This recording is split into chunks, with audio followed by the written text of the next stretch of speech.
Hello friends, welcome to Namaste English. Friends, today we have brought very interesting story. The Shepherd Boy and the Wolf. Friends, once upon a time, there lived a shepherd boy who used to take care of the sheep in a village. Every day he used to take the herd of the sheep on the top of the hill and bring them down by evening. But one day he felt really bored. He decided to have some fun. So he shouted loudly, "Wolf, wolf, help, help." The farmers in the neighboring area heard the boy's cry for help.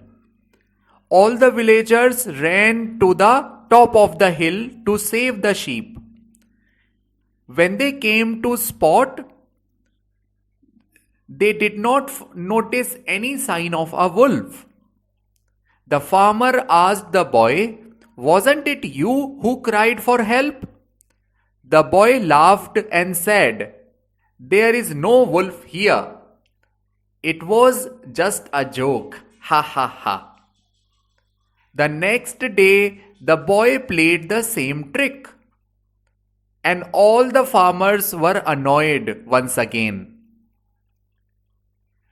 A few days later, a wolf really came. The boy cried for help, but this time no one came. The wolf killed many of the boy's sheep. The boy felt sorry for his silly joke. The moral of the story is, liars are not believed even when they speak truth. Thank you.